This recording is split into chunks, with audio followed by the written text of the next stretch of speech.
तो आज हम बात करने वाले हैं कि वेबसाइट डेवलपमेंट कैसे करते हैं या फिर कोई ई-कॉमर्स वेबसाइट जब बनती है तो उसकी जर्नी क्या रहती है?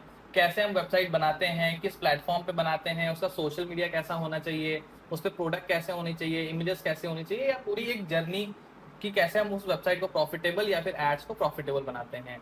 हमारे साथ है फैज़ान जो कि e-commerce marketing, Shopify development, WordPress development का पूरा काम देखते हैं और अराउंड 4 साल के आसपास का इनका एक्सपीरियंस है। तो आज हम इनसे बात करेंगे कि ओवरऑल जर्नी एक ई-कॉमर्स की कैसी होती है।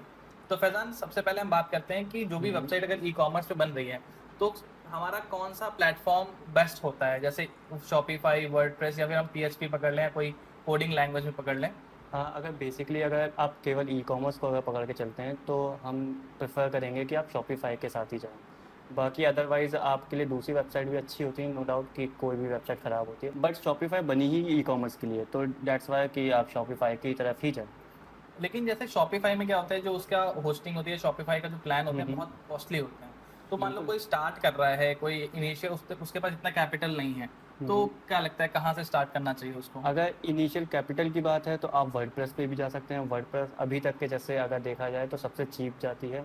आपकी ज़्यादा से ज़्यादा 15-20 हज़ार में आपको पूरा डेवलपमेंट होके मिल जाता है। तो वर्डप्रेस बेस्ट है अगर आपके पास फंडिंग नहीं है, सारी चीज़ें। बाकी फंडिंग का आप रखना चाहिए अगर आप ई-कॉमर्स की बात कर रहे हैं। क्यों फंडिंग रखना चाहिए? जब हम लोग एक ऑडियंस बिल्ड करते हैं, जब हम लोग अपना एक ब्रांड बनाते हैं, तो उसमें बहुत फंड लगता है। जैसे आइडेंटिटी बनाना ही में ही फंड लग जाता है, अवेयरनेस फैलाने में ही फंड लग जाता है। तो फंड का इश्यू अगर आ रहा है, तो जैसे हम कहेंगे कि आप वर्डप्रेस की तरफ जाएँ, बाकी शॉपिफ़ाई तो बेस्ट है ही। तो मतलब हम स्टार्टिंग वर्डप्रेस से करें लेकिन हुँ, एक टाइम बाद हमें शिफ्ट होना ही पड़ेगा होना ही पड़ेगा, शॉपिफ़ाई पर। राइट। ठीक है। तो ऐसा कुछ आपको लगता है कि जो वर्डप्रेस में ज़्यादा अच्छा है, शॉपिफ़ाई में कम अच्छा है या शॉपिफ़ाई में ज़्यादा अच्छा है, वर्डप्रेस में कम अच्छा है? तो बेसिकली अगर आप बेनिफिट पे जाएँगे, तो हम कहेंगे आपसे कि वर्डप्रेस पे डेवलपमेंट लेवल पे आपके पास पूरी फ्रीडम होती है कि आप क्या कर सकते हैं, क्या नहीं कर सकते। शॉपिफ़ाई में कहीं न कहीं वो चीज़ें कम हो जाती हैं। हुँ। वर्डप्रेस में आपका फंडिंग भी कम लगेगी, हर तरीके से आप जैसे अपने हिसाब से कस्टमाइज़ कर सकते हैं, कुछ भी ऐड कर सकते हैं, नो डाउट कि आपको एक्स्ट्रा फंड ज़्यादा नहीं देना पड़ेगा। बट यहीं अगर शॉपिफ़ाई की बात करी जाए, शॉपिफ़ाई में छोटी से छोटी चीज़ों के लिए आपको एक तो परचेज़ करना पड़ेगा, छोटी से छोटी चीज़ के लिए आपका हो सकता है ज़्यादा बजट लग जाए। तो हाँ, ये कहेंगे कि अगर व्यूज़ के तौर पे कहें, अगर आप बोलें कि दिखने में ज़्यादा अच्छी कौन-सी, अट्रैक्टिव कौन-सी है, तो शॉपिफ़ाई नो डाउट। बाकी अगर वर्डप्रेस का डेवलपर अच्छा है, तो देन वर्डप्रेस भी बेस्ट है। ओके। तो जैसे कि हम लोग ने एक तरह से ये निकल गया है कि अगर आप ई-कॉमर्स जा रहे हो, स्टार्टिंग में आपके पास फंड्स कम हैं, तो आप वर्डप्रेस से शुरू कर सकते हो, बाद में आप उसको शॉपिफ़ाई से कोई डेवलपर से बनवा सकते हो। उसमें थोड़ा-सा कैपिटल ज़्यादा लगेगी, इन्वेस्टमेंट ज़्यादा लगेगी, लेकिन आपका एक अच्छा ऑर्डर आ रहा है, सब कुछ अच्छा है, तो आप उसको शुरू कर सकते हो। अगली चीज़ हम जानते हैं, जैसे अब बट हमारी वेबसाइट में लेकिन वेबसाइट में जो मोस्टली चीज़ होती है, जैसे हुँ, हुँ। प्रोडक्ट शूट या हुँ, फिर हम कहें कि एक तरह से वेबसाइट को प्रेज़ेंटेबल बनाना, हुँ, तो हुँ। उसमें क्या चीज़ होती है जो एक ई-कॉमर्स में हमें ध्यान रखना चाहिए? हाँ, बेसिकली अगर केवल ई-कॉमर्स की बात करी जाए, तो हर चीज़ उसमें इम्पोर्टेंस होती है, हर चीज़ की एक वैल्यू होती है। फॉर एग्ज़ाम्पल अगर हम लोग का प्रोडक्ट शूट नहीं अच्छा होगा, तो हम लोग कॉम्पिटिशन पे स्टैंड आउट नहीं करेंगे। हुँ। अगर हम लोग के पास रिव्यूज़ अच्छे नहीं होंगे, तो ट्रस्ट बिल्ड नहीं होगा। और ऐसे ही और चीज़ अगर देखी जाए कि हम लोग का पोर्टफोलियो अच्छा होना चाहिए, हम लोग का जो प्रोडक्ट डिस्क्रिप्शन है वो अच्छी होनी चाहिए, हम लोग का चेकआउट पेज अच्छा होना चाहिए, जो हम लोग ने ऑफ़र प्रोवाइड किया वो अच्छे होने चाहिए। जैसे अभी मान लीजिए अगर हम लोग का कोई फेस्टिवल चल रहा है, तो हम लोग को कोई ऑफ़र प्रोवाइड करना चाहिए, for example Diwali offer, Dussehra offer, इस टाइप का। तो ये सारी चीज़ें देख-देख के ही हम लोग को डेवलपमेंट कराना होगा। ऐसा पहले भी हुआ है हम लोग के साथ। हम लोग के साथ एजेंसी में क्लाइंट्स आए हैं, इनरोल हुए हैं। बट उनका क्या हुआ है कि वैसे अप टू मार्क उनकी वेबसाइट नहीं है जो होनी चाहिए। और वही चीज़ हम लोग ने उनको करके दिखाया, जब हम लोग ने चेंजेस किए, जो उनका रिज़ल्ट आया था ₹1000 में एक परचेज़, वही रिज़ल्ट सीधा-सीधा उनका आ जाता है ₹300 में। केवल केवल आपकी अगर प्रेज़ेंटेबल है वेबसाइट, अगर आपकी वेबसाइट स्टैंड आउट कर रही है मार्केट में, तो नो डाउट कि आपके परचेज़ भी अच्छे आएँगे, आपका ROAS भी अच्छा आएगा, आपका बिज़नेस का भी प्रॉफ़िट इंक्रीज़ होगा इसके थ्रू। ओके। तो जैसे हम लोगों ने शूट की बात कर ली है, तो अगला जैसे हमें जो वेबसाइट पे देखना होता है, आजकल बहुत सारी रील्स हम लोग देखते हैं हुँ, ई-कॉमर्स के हुँ। बारे में, कि जैसे वो कहते हैं कि प्रोडक्ट पेज के नीचे आप उसी पर्टिकुलर प्रोडक्ट की रील लगा दीजिए, जिससे एंगेजमेंट क्रिएट होता है। तो ऐसे क्या और भी चीज़ें हैं जो हम कर सकते हैं, जिससे हमारा एंगेजमेंट बेहतर हो या फिर बिल्कुल। सेल्स बढ़ जाए हमारी? बिल्कुल, जैसे यूजीसी कंटेंट की आप बात कर रहे हैं, हाँ। तो यूजीसी कंटेंट से होता क्या है, कई चीज़ें जैसे कुछ इम्पोर्टेंट चीज़ होती हैं जब हम लोग सेल चलाते हैं। पहला होता है अवेयरनेस, दूसरा होता है ट्रस्ट बिल्डिंग, और तीसरा होता है जो कोल्ड ऑडियंस होती है वो वार्म में कन्वर्ट करने के लिए उनको हम लोग ऑफर प्रोवाइड करते हैं।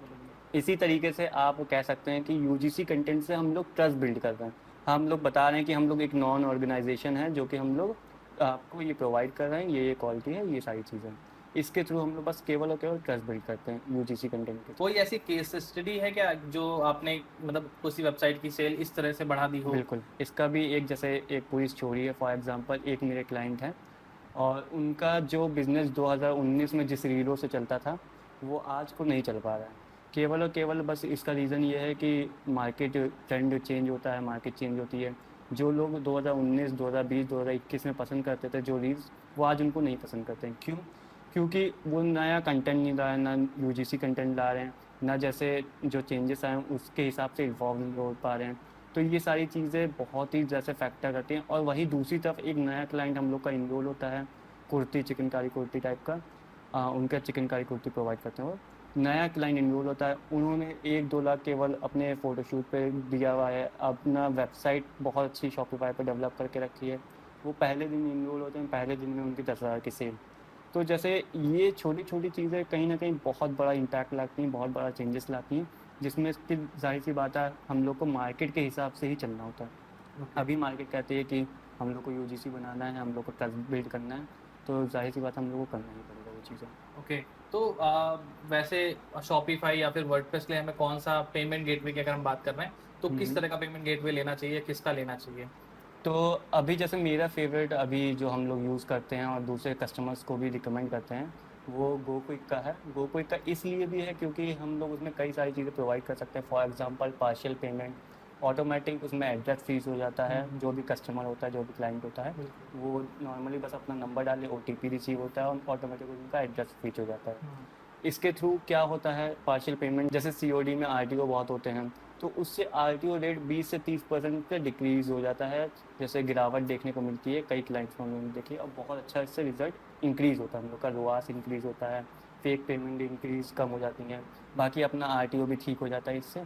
तो रिकमेंडेड है बाकी। और एक इसमें बस ये चीज़ है, अगर हम लोग वर्डप्रेस का लेते हैं, वर्डप्रेस की वेबसाइट है, तो हम लोग का गोक्विक का पेमेंट गेटवे लेने में ही केवल हम लोग को दिखाना पड़ेगा कि 10 लाख का हम लोग का टर्नओवर है। जब भी गोक्विक 10 लाख ये तो बहुत राइट ज़्यादा है। राइट जैसे वो उनकी टर्म एंड कंडीशन है, वर्डप्रेस को वो नहीं प्रोवाइड करते हैं। तो 10 बस लाख कितने महीने में, यानी जैसे 6 महीने में, हाँ, 1 साल 3 में, या महीने फिर? में अगर हो, 3 से 6 महीने में 10 लाख का, तो वो happy to serve you. Okay okay okay, अगर तो फिर जैसे हम वर्डप्रेस के लिए गोक्विक नहीं ले पाएंगे तो हमें कौन सा लेना चाहिए? तो बाकी जैसे जैसे मार्केट रेजर पे वगैरह हो रेजर गए, पे हो फोन गया, पे हो फ़ोन गया, पे हो गया, राइट। ये सब। तो वैसे अगर गोक्विक हम लेते हैं और फोन पे ले लिया, रेजर पे ले लिया, कोई उनका अलग चार्जेस होता है गोक्विक का? राइट मतलब पार्शियल पेमेंट का, या फिर ये ओटीपी वेरीफाई करता है, इसका कोई अलग चार्जेस होता है क्या? बिल्कुल होते हैं। जैसे फिर इसको आप ऐसे माने कि ये फ़ोन पे नहीं प्रोवाइड करेगा, ये आपको रेजर पे नहीं प्रोवाइड करेगा। इसमें क्या था, आपको गोकुल की सब कुछ प्रोवाइड कर रहा था, अच्छा। बट इसमें केवल और केवल वो पेमेंट गेटवे प्रोवाइड करेंगे। उसके अलावा आपको अलग से प्लगइन्स इंस्टॉल करने पड़ेंगे, जो भी चार्ज होता होगा उनका, वो पर मंथ का चार्जेस होते हैं, जैसे 2000 3000, तो उसको अलग अलग आपको देना पड़ेगा। हो सब कुछ जाएगा, बस यही चीज़ें हैं। बाकी हाँ, अगर शॉपिफाई की बात करते हैं तो शॉपिफाई में वो फ्री ऑफ कॉस्ट देते हैं वो, क्योंकि शॉपिफाई जैसे नाम ही बड़ा है, इस वजह से वो शॉपिफाई में आपको तुरंत दे देता है। उसमें कोई क्राइटेरिया नहीं है, कुछ भी नहीं है, आपको गोक्विक का तुरंत मिल जाता है। और गोक्विक का भी जैसे एक परसेंटेज होता है, 2.5% होता है आपकी सेल्स का। हालांकि होता सब में है, बस ये मान के चलिए 0.5% ज़्यादा होता है बाकी से। बाकी आपका फ़ोनपे, पेटीएम, ये सारे 2% का ही चार्ज करते हैं लेज़र पे, बाकी इसमें 2.5 का रहता है। ओके, तो अगर हम इन सब चीज़ों का ध्यान रखते हैं तो यहाँ पर हमारी एक चीज़ कंप्लीट हो जाती है, जो कि हमारी है शॉपिफाई वेबसाइट या फिर वर्डप्रेस वेबसाइट। यानी अगर हम कोई भी ई कॉमर्स करना शुरू कर रहे हैं, कोई भी प्रोडक्ट सेल करना शुरू कर रहे हैं, तो यहाँ पर हम वेबसाइट कंप्लीट कर लेते हैं। अच्छा, वेबसाइट कंप्लीट करने के बाद हमारा सेकंड स्टेप क्या होना चाहिए? अगर हम सेल्स जनरेट करना चाहते हैं या ट्रस्ट जनरेट करना चाहते हैं, तो हमें क्या करना चाहिए उसके बाद? ठीक है, बेसिकली अगर जैसे ही आपकी वेबसाइट डेवलप हो जाती है, आपका सारी चीज़ें हो जाती हैं, देन हम लोग आते हैं मार्केटिंग स्ट्रेटजी पे, मेटा एड स्ट्रेटजी पे। अब उसका स्ट्रेटजी का भी कंडक्ट होता है, क्योंकि हर प्रोडक्ट अलग होता है, हर नीश अलग होती है, डिमांड अलग होती है और बायर्स अलग होते हैं। तो सारे जैसे आप एक एग्जांपल जैसे पकड़ लेते हैं हम लोग, एक कोई निश आप बताएं उसका पकड़ लेते हैं फिर एक अभी तो जैसे आपका जो क्लाइंट है पहले से ऑलरेडी चिकन कुर्ती, हम्म, तो उस पे जो आपने काम किया हो वो केस स्टडी बता दीजिए, और या हम्म, फिर कोई भी स्ट्रैटेजी उसी से रिलेटेड। ठीक है। उन्हीं के जैसे हम लोग स्ट्रेटेजी बताते हैं कि अगर आपका भी जैसे एक चिकनकारी का अगर बिजनेस है तो आप उसको कैसे ग्रो कर सकते हैं। फॉर एग्जांपल पहले हम लोग की बात हो ही गई है वीडियो शूट पे, फ़ोटो शूट पे, वेबसाइट डिज़ाइनिंग पे। अब आते हैं स्ट्रेटजी पे। स्ट्रेटजी इसकी इस तरीके से डेवलप होगी, हम लोग को मल्टीपल इंटरेस्ट को टारगेट करना है। पहले तो मल्टीपल इंटरेस्ट फाइंड आउट करना है हम लोग को कि हम लोग पे कौन कौन से इंटरेस्ट में जा सकता है, किस किस से परचेजेस आ सकती हैं और किससे हम लोग को बेटर रिजल्ट मिल सकता है। तो बेसिकली अभी फिर हम लोग की जब वेबसाइट पे बात हो गई है, हम लोग का प्रोडक्ट शूट पे बात हो गई है, प्रोडक्ट इमेज पे बात हो गई है, तो जो हम लोग का स्टेप 2 आता है वो आता है पूरी तरीके से, जो आप बोल सकते हैं हम लोग को 70% अपना जो बजट होना चाहिए वो सोशल मीडिया पे लगाना चाहिए। वो हम लोग को प्रेजेंटेबल बनाना चाहिए अपने जो भी प्रोडक्ट हैं, जो भी अपनी नीश है, जो भी अपना जो भी हम लोग करते हैं। फॉर एग्जांपल हम लोग अगर चिकनकारी कुर्ती का करते हैं तो हम लोग कौन सा फैब्रिक यूज़ कर रहे हैं, कहाँ से बनवा रहे हैं, उसका बैक स्टोरी क्या है, ठीक है, फैक्ट्री में कैसे बन रहा है, हर तरीके से सारी चीज़ें। और अपना यूजीसी कंटेंट, इन्फ्लुएंसर के साथ कोलैब करना, हर तरीके से। जैसे 70% बजट आपको इधर देना चाहिए कि आपका एक ट्रस्ट बिल्ड हो, आपकी एक अथॉरिटी बिल्ड हो, जिससे कि लोग आपको जाने। आप इसको बोल सकते हैं कि हम लोग अवेयरनेस क्रिएट करेंगे पहले ब्रांड को लॉन्च करने से पहले, या एक पूरा अमाउंट एड्स के ऊपर लगाने से पहले। एक पहले अपनी अथॉरिटी बिल्ड करेंगे, अपने बारे में बताएंगे लोगों को कि हम हैं कौन, हम करते क्या, हम करेंगे क्या आपके लिए। तो ये हम लोग का पहला स्टेप रहेगा इस चीज़ में। देन अब बात कर लेते हैं जैसे एड्स की। जब हम लोग का एक अथॉरिटी बिल्ड हो जाएगी, हम लोग का एक ट्रस्ट बिल्ड हो जाएगा, देन हम लोग शिफ्ट होंगे ऐड की तरफ। क्यों? क्योंकि ऐसा जैसे अंधे में तीर चलाने वाली बात हो जाएगी अगर हम लोग सीधा ऐड शुरू कर देते हैं। पहले हम लोग को ट्रस्ट ही बिल्ड करना पड़ेगा, फिर उसके बाद हम लोग एड्स पे जाएंगे। एड्स का होता क्या है कि हम लोग के सेल्स तो फर्स्ट डे से आ जाती है, जैसे हमने आपको बताया आरटीओ बहुत होते हैं, बहुत बहुत सही। रिटर्न्स बहुत होते हैं। तो उन सबको टैकल करने के लिए ही हम लोग को ये करना पड़ेगा। जैसे इसका भी एक हम अपना एग्जांपल बता देते हैं, अपनी टेस्टिमोनियल बता देते हैं। जैसे कि हम अपने एक क्लाइंट की ही बात करें, ट्रस्ट बिल्ड की ही बात कर रहे हैं। जैसे फॉर एग्जांपल अभी मेरे पास 2 क्लाइंट, एक मेरे पास क्लाइंट है जो कि हम लोग साल 1.5 साल पहले से उनके साथ काम करते चले आ इनरोल रहे है, हैं। ठीक है। उनका आज तक के हमने ये नहीं सुना कि उनका आरटीओ आया है, फेक ऑर्डर आया है, ये सारी चीज़ें। लेकिन ई कॉमर्स में तो ये आरटीओ बहुत होता है, तो बिल्कुल ऐसा बहुत कैसे, होता है। क्या स्ट्रैटेजी यूज करी आपने? उनका स्ट्रेटजी ये थी कि पहले वो ज़ीरो से शुरू हुआ था। हम लोग ने पूरा जो अपना एम रखा था वो उनके सोशल मीडिया पे रखा था। अच्छा। अभी जैसे हम आपको बता दें, उनके 30K फॉलोअर्स हैं इंस्टाग्राम पे। उन्होंने एक अथॉरिटी बिल्ड कर ली, एक ऑडियंस बिल्ड कर ली जो उन पे ट्रस्ट करता है। अब ट्रस्ट करता है, उसके ही बिहाफ पे हम लोग मेटा एड्स के through look like audience create कर सकते हैं, उनके जैसे लोगों को दिखा सकते हैं। इवन उनके फॉलोअर्स को भी हम लोग ऐड दिखा सकते हैं, जो कि लोग जानते हैं ना कि आप करते क्या हैं। फॉर एग्जांपल अगर आप फ्लिपकार्ट से कुछ ऑर्डर करेंगे तो आप जानते हैं फ्लिपकार्ट के बारे में, ना तो वो पैसा मार के भागेगी आपके, आपको एक ट्रस्ट भी है कि फ्लिपकार्ट है तो मतलब ऑर्डर घर तक के आ ही जाएगा। राइट। तो सेम चीज़ें हैं कि इसमें भी उन्होंने पहले ट्रस्ट बिल्ड किया, पहले अपने बारे में बताया कि हम हैं कौन, हम करते क्या हैं, ये सारी चीज़ें। तो उनका आरटीओ अभी तक के जैसे 1.5 साल में हो सकता है 1-2 बार सुना हो, बाकी अभी तक के जैसे उनकी तरफ से ये शिकायत नहीं है कि फैजान आरटीओ हम लोग में बहुत होते हैं। बाकी अगर बात करें नए क्लाइंट्स की, हम लोग सीधा अगर नए क्लाइंट्स के लिए सीधा ऐड चला देते हैं तो ये चीज़ें स्टार्टिंग बहुत फेस करनी पड़ जाएंगी, बहुत फेक ऑर्डर्स आएंगे, बहुत आरटीओ आएंगे, जिससे कि आप मान सकते हैं कि लंबे समय तक के कुछ नहीं टिक पाएगा, ना क्लाइंट का मोरल जैसे डाउन होगा और आपका भी एज ए एजेंसी डाउन। तो उससे पहले हम लोग एड्स पे आने से पहले, जैसे आपने एड्स पे बहुत सारी चीज़ें बता दी, हम उस पर बात करेंगे, लेकिन मैं जानना चाह रहा हूँ कि हम उससे पहले, जैसे हमारा ई कॉमर्स ब्रांड है कुर्ती से रिलेटेड, हम किस तरह का कंटेंट क्रिएट करना चाहिए? जैसे आपने बताया यूजीसी, और क्या क्या चीज़ें होती हैं जो हमें फॉलो करना चाहिए जिससे हमारा फॉलोवर बेस बढ़े, हमारा इंगेजमेंट बढ़े, हमारे लाइक्स बढ़े, तो ऐसा क्या होता है? बिल्कुल, जैसे आपने यूजीसी बताया, यूजीसी अभी के लिए जैसे 2025-2024 के लिए बेस्ट कंटेंट है, आप यूजीसी की तरफ ही जाएं। कोलैब उसके करें अलावा लोगों से, कोलैब करें, इन्फ्लुएंसर राइट। मार्केटिंग करें। जैसे अभी हमने इससे पहले भी आपको एग्जांपल दिया था, जो 2019 और 20 में चल रहा था वो आज नहीं चल रहा है, जी। ठीक है। तो अभी तो ये पहली चीज़ तो ये हम लोग को करनी है, हम्म। कोलैबोरेशन करना है।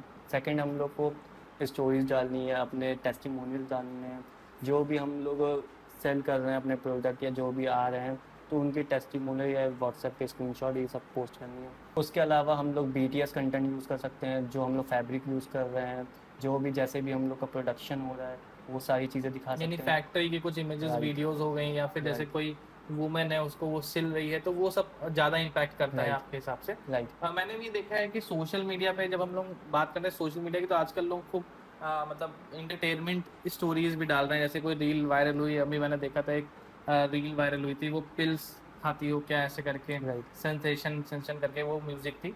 तो मैंने देखा उस पर कई सारी वीडियोस लोगों ने बनाई, कई व्लॉग्स बने, मतलब कई रील्स बनी और वायरल भी अच्छी खासे हुई। बिल्कुल, जैसे आपने अभी बताया कि हम लोग ट्रेंड को भी फॉलो करना बहुत ज़रूरी है। करेक्ट। जो भी ट्रेंड आता है उसको हम लोग अपने लिए भी यूज़ करें।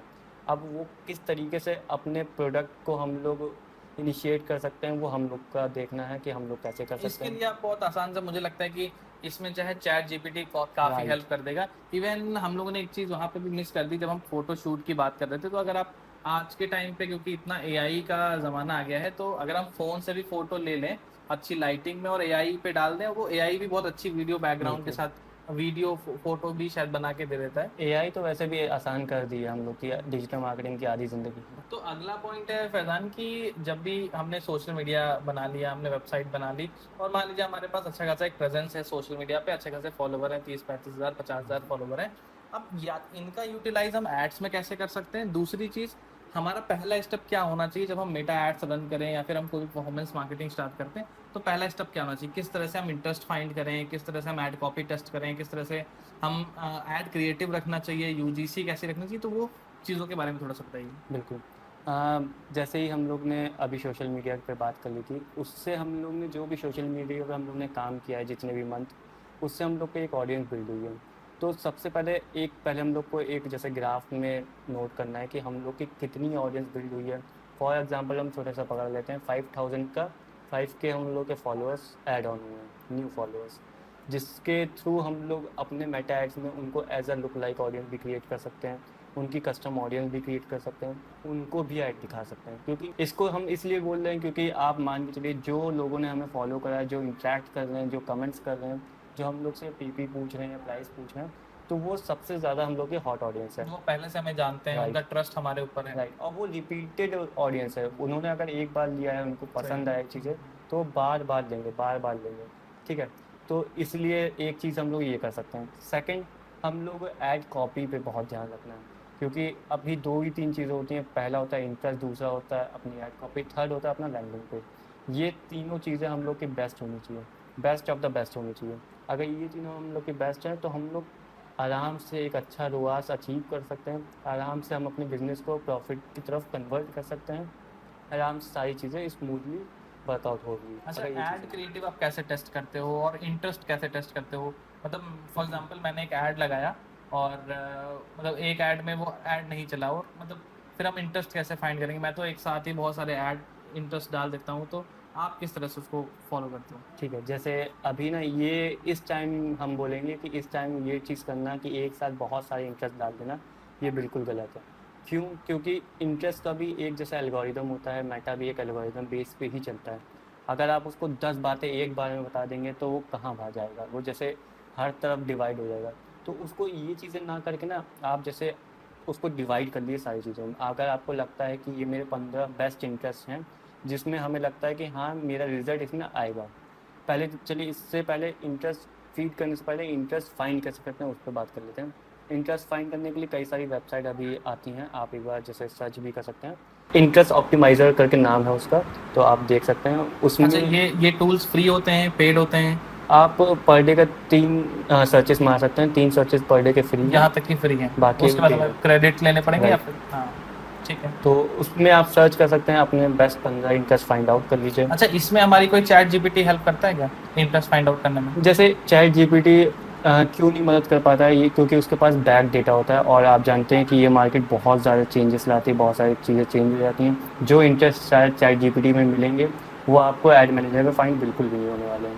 और ये चीज़ें जैसे टेस्टेड हैं, ये सब ऑलरेडी हम लोगों ने टेस्ट करके रखी हैं, तो उसका कोई भी रोल नहीं है। बाकी जो हम आपको वेबसाइट बता रहे हैं उसमें आपको 100% वही इंटरेस्ट मिलेंगे जो आपकी नीश के हैं। बाकी आप भी खुद से भी ढूंढ सकते हैं, अगर जैसे आप टाइम दे सकते हैं या फिर आप चीज़ें कर सकते हैं, देन यू शुड गो। तो वापस से आते हैं कि हम लोग ज़्यादा इंटरेस्ट नहीं डाल सकते हैं। अब उसको आप 15 इंटरेस्ट को डिवाइड कर दीजिए 5 भागों में। हर एड सेट में आप 3-3 इंटरेस्ट डालिए और उसको टेस्ट करिए कि वो किस तरीके का रिजल्ट दे रहा है। उन 5 एड सेट में से कौन से एड सेट आपके चले हैं, जो चले हैं उसको कंटिन्यू रखिए और जो नहीं चल रहे हैं उसको आप पॉज करिए, नॉन परफॉर्मिंग एड सेट्स को। तो इस तरीके से हम लोग इंटरेस्ट भी टेस्ट कर सकते हैं। इस तरीके से हम लोग फाइंड आउट कर सकते हैं कौन सा आपके लिए बेस्ट परफॉर्मिंग इंटरेस्ट है, कौन से आपको रिवाज दे रहे हैं, कौन सा आपके लिए अच्छा काम कर रहे हैं। That's it. ओके, तो ये इससे हम इंटरेस्ट भी टेस्ट कर सकते हैं। और क्या इसी तरह हमें ऐड क्रिएटिव भी टेस्ट करना चाहिए क्या, उसका क्या प्रोसीजर बिल्कुल। रहता है? ऐड क्रिएटिव का भी जैसे बहुत बड़ा रोल होता है, अभी जैसा हमने बताया आपको पहले भी, कि ऐड क्रिएटिव आप ऐसे मान के चलिए ना, लोग देख रहे हैं क्या, वही देख के वो उसी चीज़ पे रिएक्ट कर रहे हैं। आपका लैंडिंग पेज में बाद में आएंगे, आपका ऐड वो शायद देखें ना देखें, वो पूरा डिपेंड करता है आपके ऐड क्रिएटिव पे। अगर आपका एक हुक अच्छा है, केवल हुक वाली आपके सोशल मीडिया तक के सीमित नहीं है, वो आपका ऐड में भी बहुत बड़ा रोल प्ले करता है। आपका हुक कैसा है, आपका CTR क्या है, आपका CPM क्या है, इंटरेस्ट के बेस पे ही डिपेंड होता है। CPM cost per impression, 1000 impressions, तो उस पर डिपेंड होता है। तो ये सारी चीज़ें बहुत ही अच्छा रोल प्ले करती हैं। तो उसके लिए भी आपको जैसे डिफरेंट ऐड क्रिएटिव टेस्ट करने होते हैं। UGC कंटेंट का यहाँ पे बहुत बड़ा रोल है। UGC कंटेंट से जैसे हमने बताया कि ट्रस्ट बिल्ड होता है। अगर आपसे आके कोई कहे कि ये सूट बहुत अच्छा है, आप एक जानी मानी हस्ती हैं, आप एक अच्छे इन्फ्लुएंसर है, जो कि अगर आप बताते हैं कि ये चीज़ अच्छी है तो लोग सोचेंगे एक बार उस चीज़ों को बाय करने के लिए। तो ये सारी चीज़ें आप टेस्ट मल्टीपल एड से टेस्ट करेंगे। अच्छा फैजान, एक और चीज़ जो मुझे याद आ रही है, पिछले दिनों हम लोग बात कर रहे थे कि कोई एक अर्जेंसी क्रिएट करने वाला भी आपने एक स्ट्रैटेजी मुझे बताई थी, और शायद वो कोई एक कंपनी कर भी रही थी, वो स्किन क्रीम वाली थी आपने बताया था। थोड़ा उसके बारे में बताइए कि वो क्या स्ट्रैटेजी रहती है। तो इसमें भी 3 स्टेप होते हैं। सबसे पहला स्टेप होता है कि आपको अवेयर करना लोगों को कि आप करते क्या हैं। देन उसमें आपको बताना कि हम लोग आपके लिए क्या करेंगे, आपके लिए कैसे बेनिफिशियल रहेंगे। आपको ट्रस्ट बिल्ड करना है कि फॉर एग्जांपल अगर आप ये चीज़ इतने दिन करेंगे तो इससे ये हो जाएगा, या ये सूट प्योर हैंडमेड है, कुर्ती पे आ जाते हैं तो ये सूट प्योर हैंडमेड है और ये इसी थ्रू बनाया गया, ये प्रोसेस है उसका। तो उससे क्या होगा, ट्रस्ट बिल्ड होगा सेकंड स्टेप में। पहले स्टेप में आपको पता चला कि हम कुर्ती प्रोवाइड करते हैं, हम एज अ सेलर हैं जो कि कुर्ती बेचते हैं आपको। दूसरे में आपको पता चला कि हम जो भी प्रोडक्ट यूज़ कर रहे हैं, जो भी चीज़ें यूज़ कर रहे हैं, जैसे भी बना रहे हैं वो बहुत ही एक अच्छे वे में, क्वालिटी बहुत बढ़िया है। राइट। ठीक है। तीसरे स्टेप में आता है जब आपको मेरे बारे में पता चल गया, जब आपको पता चल गया हम काम क्या करते हैं, आपको ट्रस्ट हो गया मेरे लिए, तो हम लास्ट में आपसे आके कहेंगे कि ये kurti on the occasion of Diwali ये 50% ऑफ में, अगर आपने अभी नहीं लिया तो you should miss this chance. इस तरीके का जैसे एक ऑफ़र प्रोवाइड करना एट द लास्ट, जब सारी चीज़ें हो जाती हैं।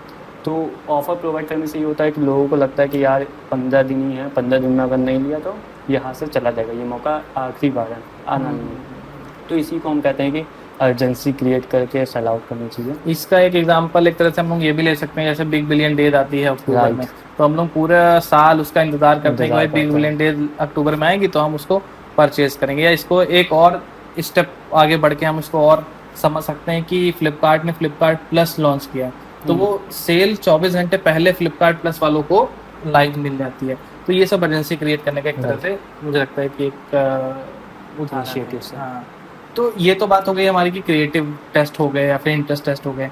अब जैसे जो हमारे फॉलोवर्स थे, हम जो इंस्टाग्राम पे 35-50 हज़ार फॉलोवर गेन किए हैं, उनका यूज़ कैसे करते हैं? जैसे मैंने कई बार देखा है कि आप कस्टम ऑडियंस क्रिएट करते हो, लुक लाइक ऑडियंस क्रिएट करते हो, तो वो उनके बारे में थोड़ा सा बताइए। बिल्कुल। जैसे लास्ट फेस हम लोग बोल सकते हैं कि ये अपने एड्स में लास्ट फेस होता है। हालांकि एक एडवर्टाइजमेंट का एक रूल होता है, वो कंसिस्टेंसी चलता रहता है, उसमें लास्ट फेस जैसा कुछ नहीं होता है। बट हम इसको कंसिडर कर सकते हैं कि एज अ लास्ट फेज इसका हम लोग का ये स्टेप होता है कि हम लोग को लुक लाइक ऑडियंस बनानी होती है, हम लोग को कस्टम ऑडियंस क्रिएट करनी होती है, जो हम लोग के फॉलोअर्स हैं, जो हम लोग के साथ एंगेजमेंट दिखा रहे हैं, जो हम लोग को लाइक कर रहे हैं, जो कमेंट कर रहे हैं, और इवन जो हम लोग से प्रीवियसली परचेज कर चुके हैं, जो हम लोग के वेबसाइट पे स्पेसिफिक, इसमें हम लोग ये भी कर सकते हैं कि जो स्पेसिफिक प्रोडक्ट पेज है उस पर आए हैं उनको भी टारगेट कर सकते हैं। और जो अर्जेंसी क्रिएट वाला हमने अभी थोड़ी देर पहले आपको बताया, ये इन्हीं लोगों के लिए है। क्यों? क्योंकि ये आपके बारे में जानते हैं, ये आपसे ले चुके हैं, ये आप पे ट्रस्ट करते हैं। क्योंकि ऑलरेडी आपके बारे में पता है, इन्होंने आपसे पहले कभी या तो ख़रीदा है या तो देखा है या तो देख चुके हैं, ठीक है। इन्हीं लोगों के लिए हम लोग कस्टम ऑडियंस क्रिएट कर सकते हैं। और लुक लाइक का एक अलग ही जैसे फेस होता है, लुक लाइक को आप इस तरीके से समझ सकते हैं। मेटा का एक एल्गोरिदम है जो कि बोलता है कि आप हमें एक डेटा प्रोवाइड करो, उस डेटा का सिमिलर मैं आपको बना के उसका 10x ऑडियंस बना के दे दूंगा। रेप्लिका उसका बना के दे देंगे। उसके जैसे परसेंटेज वाइज नीचे होता है 1%, 2%, 3%, 10% तक होता है। जितना परसेंटेज आप ज़्यादा ले जाएंगे, हालांकि ऑडियंस तो बड़ी हो जाएगी बट जैसे सिमिलैरिटी खत्म हो जाती है उनमें, बड़ी ऑडियंस सिमिलैरिटी खत्म हो जाएगी। तो रिकमेंडेड होता है अगर अच्छी आपके पास डेटा है तो आप 1% पे जाएँ, डेटा की कमी है तो 2% पे जाएँ, बाकी बिल्कुल अगर डेटा नहीं हो 3% पे भी आप टेस्ट आउट कर सकते हैं। और टेस्ट वैसे आपको हर तरीके से करना है, 1% पे भी करना है, 2% पे भी और 3% पे भी, क्योंकि आपको भी पता होना चाहिए कि हम लोग को एक्चुअल रिजल्ट कहाँ से मिल रहा है। यहाँ पे भी यही बात आती है, यहाँ पे भी टेस्टिंग बहुत ज़रूरी है। टेस्टिंग जैसे हमने बताया एक कंटिन्यू प्रोसेस है जो कि हम लोग का चलता रहेगा, होता रहेगा। इंटरेस्ट नए नए फाइंड होते रहेंगे, नए नए कस्टम ऑडियंस बनते रहेंगे। तो कस्टम ऑडियंस तक पे हम लोग यहाँ तक की बात करते हैं कि ये एक लास्ट फेज़ होता है। इसके बाद हम लोग को चीज़ें रिपीट करनी होती है, फिर से यूजीसी कंटेंट, फिर से उसको और कैसे अच्छे से हम लोग दिखा सकते हैं, क्या हम लोग हुक प्रोवाइड कर सकते हैं, फिर उसको ही रिफाइन करना होता है अपने आप को। एक तरह से ये सारा ही प्रोसेस कॉन्टिन्यूअस प्रोसेस है। राइट। रेगुलर हमें चलते रहना है, रेगुलर टेस्टिंग करनी है, regular UGC, regular ads, regular social media engagement, यानी ये कभी रुकने नहीं चाहिए एक तरह से। बस उसका हमें रिफाइन करना है कि और बेहतर कैसे कर सकते हैं हम लोग। जैसे अभी अगर हम लोग के पास यूजीसी नहीं है तो कल को हम लोग के पास यूजीसी आएगा, उसके साथ ट्राई आउट करेंगे। फिर यूजीसी ख़त्म हो जाता है तो फिर हम लोग किसी इन्फ्लुएंसर्स को बैठा लेंगे या किसी एक्टर को बैठा लेंगे। जैसे वो चीज़ें हम लोग को और बेहतर पर डे करनी है। जैसे आज 100 परचेज पे हम लोग कस्टम ऑडियंस क्रिएट कर रहे हैं तो कल हमें 1000 पे करना है, 1% पे कर रहे हैं तो 2% पे करके टेस्ट करना है। तो ये चीज़ें होती हैं बस।